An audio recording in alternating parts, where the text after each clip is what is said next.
Payment Genes presents Voices in Payments, expert insights for a digital payments world. So welcome to our latest podcast at Payment Genes. Today we're going to talk about the fleet and mobility area in Europe, a market segment that we focus on a lot from Payment Genes consultancy team.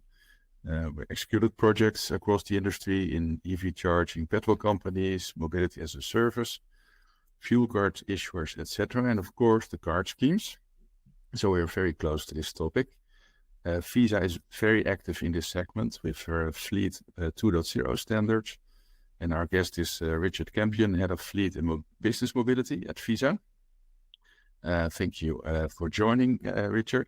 Can you highlight a bit about your team's role and your place within the Visa organization?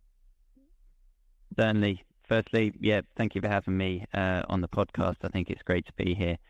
So I'm Richard Campion, as you say. I lead our fleet and business mobility team at Visa. Look, very much our aim is to create a payment solution which can work for B2B fleet card issuers. We've got a pan-European scope and we sit within Visa's broader commercial solutions area. Personally, I've been with Visa for 7 years now. I started on the merchant and acquirer side before moving into this role within issuing. In my prior role, I was responsible for the rollout of Tap and Pay on many of the European transit networks. So mobility has always been incredibly important to me, and then moving into the fleet and mobility role here now was very much a logical next step for me. Yeah, perfect. That's indeed a great background to step into the wider mobility area. And indeed, also the public transport has been transformed from closed to open loop. So there's a lot of similarities in background probably with the industry. We see in the mobility industry a lot of traction for seamless transactions, particularly now that electric vehicles become part of company fleets, and even trucks start to incidentally become electrified. How is Visa adapting for this change and growing demand? Yeah, it's a great question. I think whenever we face an industry change on this scale, it's important to keep in mind the end customer needs. And I think all of us within the B2B space, we're building these solutions with the end customer in mind. When we think about fleet drivers and I think consumers, we know that from an EV perspective, they end up with multiple cars, multiple apps, multiple different payment methods. And we know that particularly in the EV segment, payments is actually a barrier to EV adoption at the moment. So I think that there's a real need in order to provide some consolidation on the payment side. EV drivers, I think, still represent the minority of fleets today. And whilst I think EV is expected to grow to somewhere in the region of 50% of fleet vehicles over the next 5 to 8 years, there's still obviously a long way to go from where we are today. I think very much, Visa's intent is to make sure that we have a single payment option which can be used across both EV and fuel and mobility as well. What major shifts have you observed in the mobility area in Europe over the last years, and how does it impact payments? Well, it's been a lot of fun working in this segment over the last 2 years, and Ward, I'm sure you've seen the very similar trends that we've identified on our side. I think if cities are going to achieve their sustainability targets, then having a public transit infrastructure that's simple, that's accessible, that works for everyone, that piece is essential. And I know that we've seen massive upgrades to transit infrastructure over the past 2 years. Alongside that, I think a lot of European governments have implemented mobility budgets in order to incentivize people to get out of their vehicles and onto more sustainable modes of transit. So the broader shift to mobility, I mean, we're already starting to see that within our data. We looked within VisaNet, which is our own processing system. We identified commercial drivers who are using their cards in the fuel and the EV segments. And when we look at that as a data pool, we're seeing increased spend across adjacent mobility verticals. So we're seeing increased usage across rail, across taxis, across micro-mobility as well. So this dynamic, we're already starting to see within our data. And then in terms of the impact on payments, well, I wonder whether the question needs to be almost turned around. And I think a lot of the trends that we've seen within the payment space, if we think about increased security, contactless, tokenization, additional form factors, watches, vehicles, etc., I think those types of trends have then started to impact the mobility space as well, as we see adoption of all of these different payment types within the mobility segment.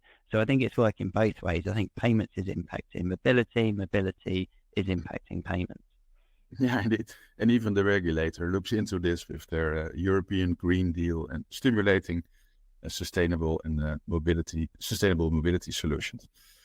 And what kind of payments innovations do you bring for the fleet and mobility space to cater for this? One of the first pieces that we looked at in the transit space, Visa had an initiative, no person and no place left behind. So making sure that everyone has access to mass transit.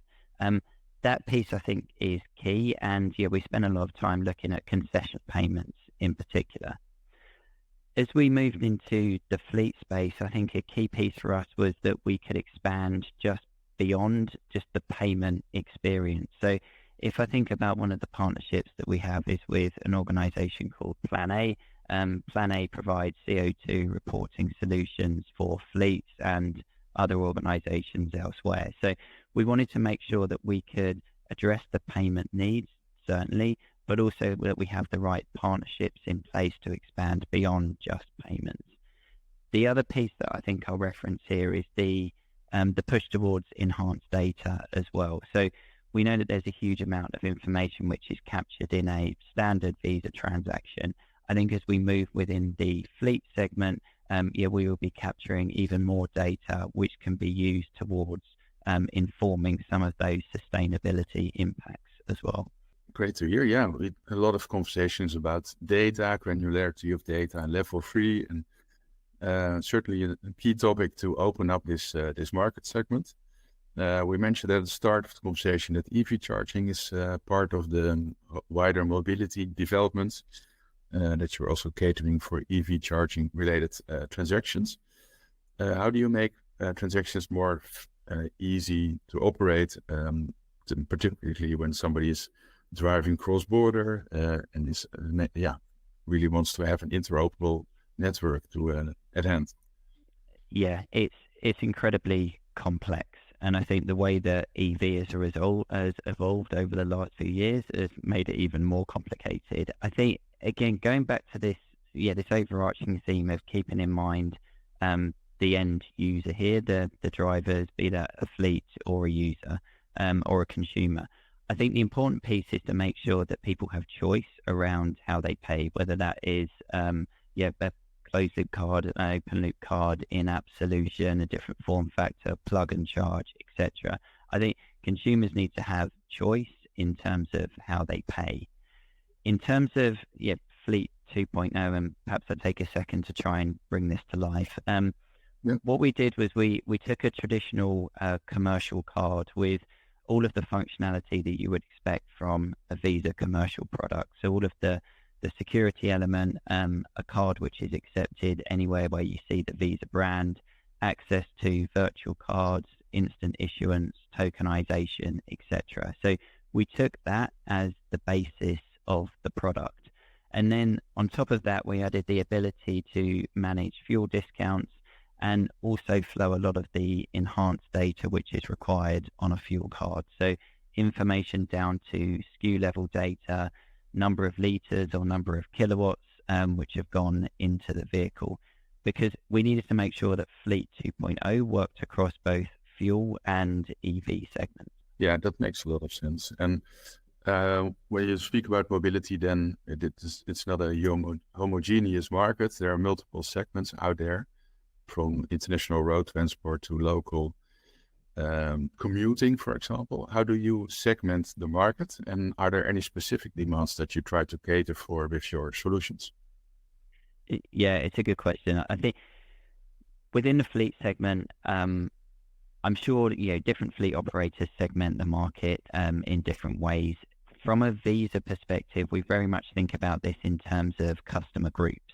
So I think initial customer group was the oil companies and the fleet card issuers.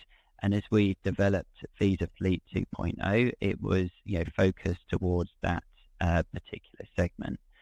But then we also realized that there's significant demand beyond just the oil companies and the fleet card issuers. So lease companies, for instance, serving lighter vehicles, and that's where we probably see a big shift towards the mobility segment as well.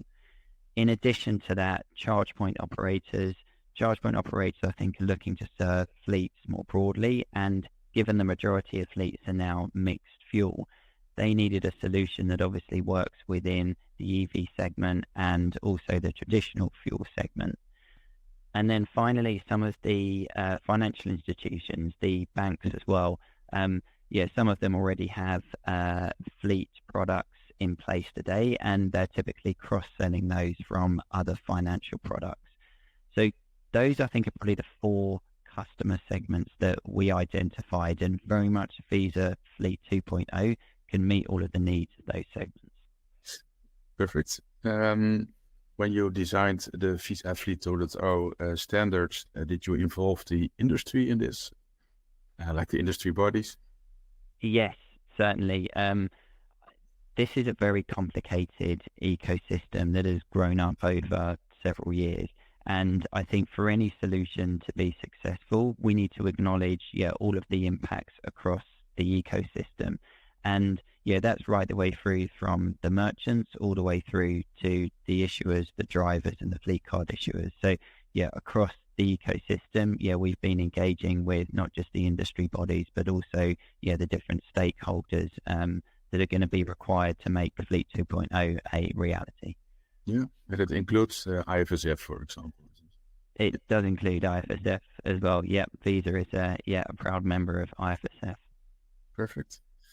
Well, in the past, there were two categories of card-based solutions in the mobility area: the closed-loop solutions, which became quite successful in their segments, very specific functionality, and of course, open-loop mobility solutions. Can you explain why this historically has been grown as a closed-loop network? Why are so many closed-loop networks out there? Is there a historical explanation for that?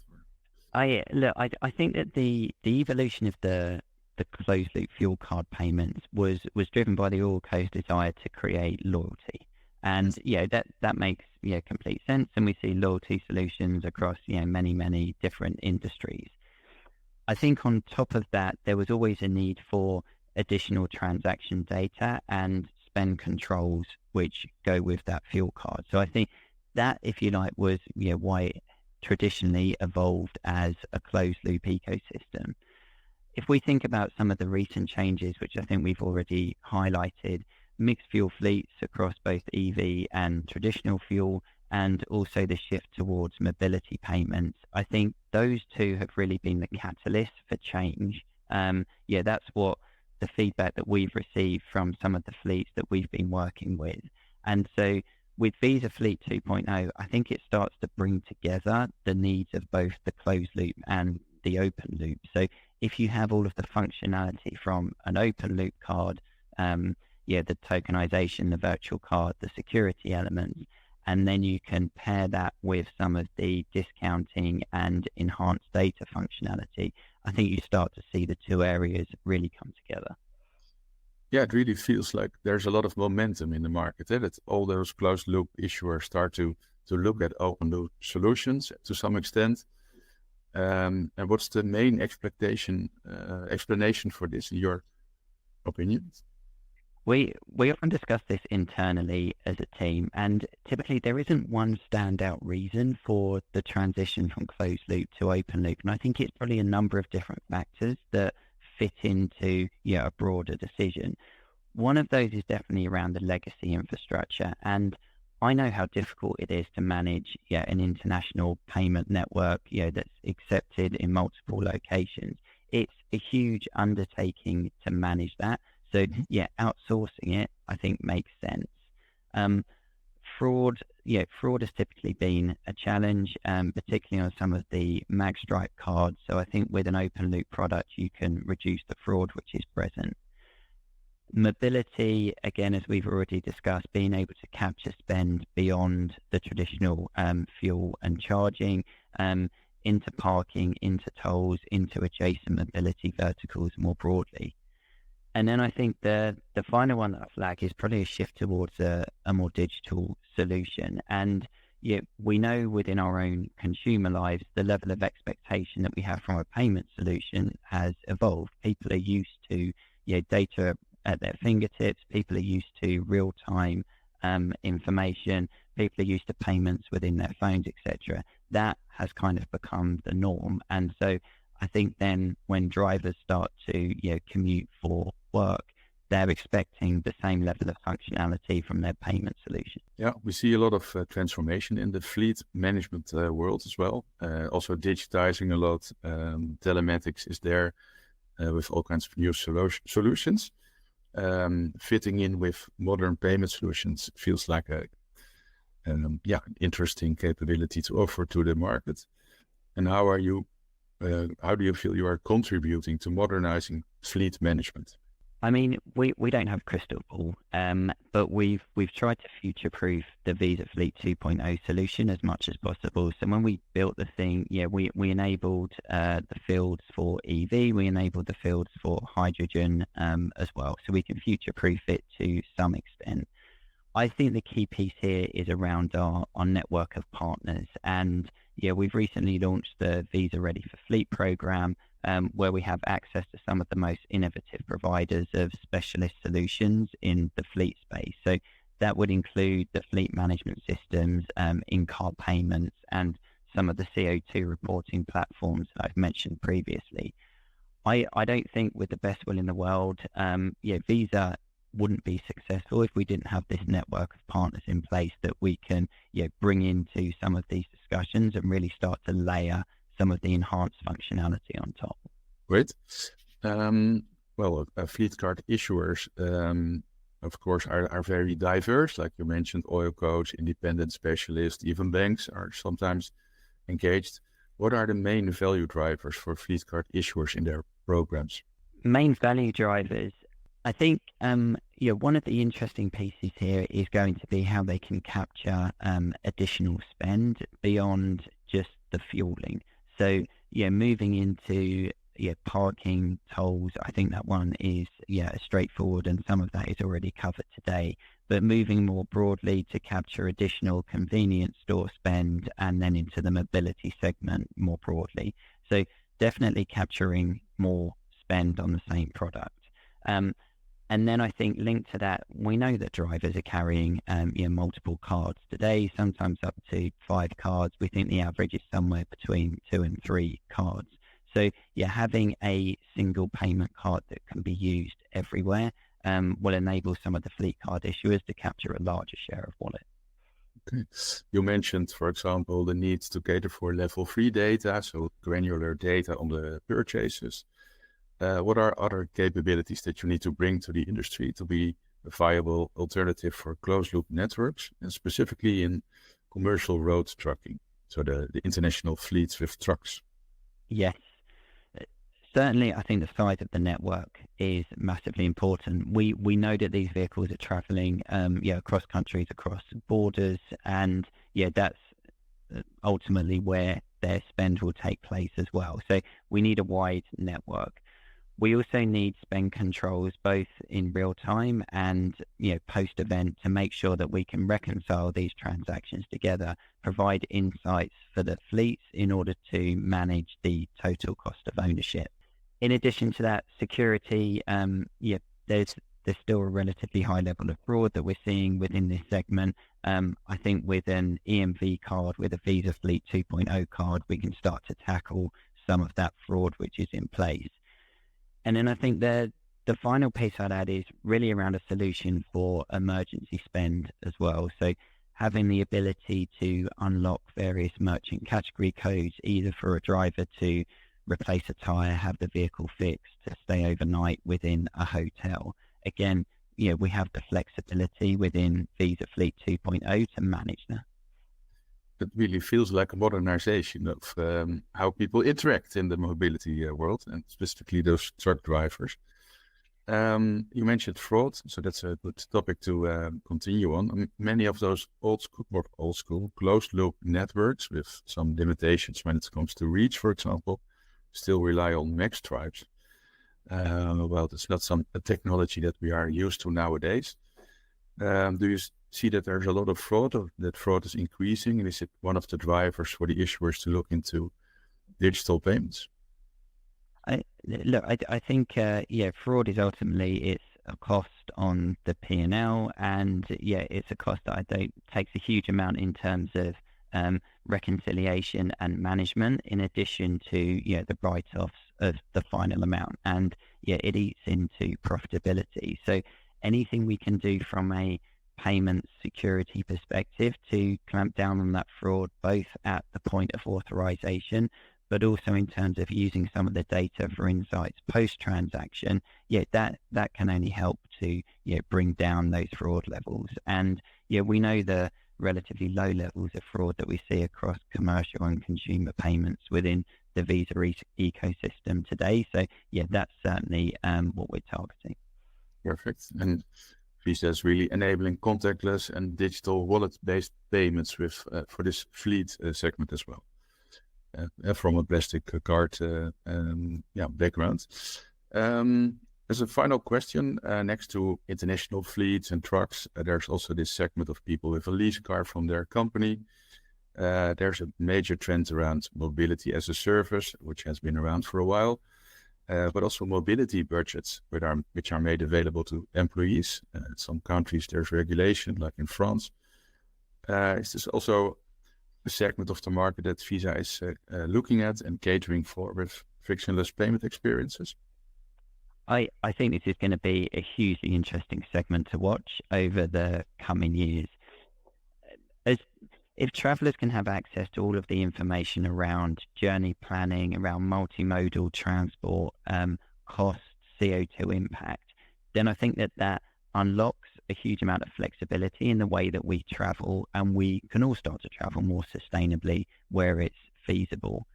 I always say that the best types of payments are those that are entirely forgettable, but still completely secure. So, those payments that happen completely in the background that many of us are comfortable with in some of the apps that we use in a day-to-day space.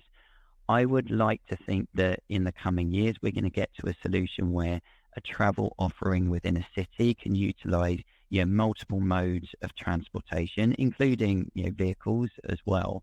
And then the driver or the user, the rider, is then charged the best amount at the end of that day. And they're also given the relevant information to offset their carbon footprint. So I'm very intrigued in terms of where the MaaS environment goes over the next few years. Perfect. I think that's a really nice summary and ending of our conversation. We covered a lot of different topics, but it was great to have you here, and looking forward to meet you again soon. Thank you, Ward. Appreciate the time. Voices in Payments, expert insights for a digital payments world.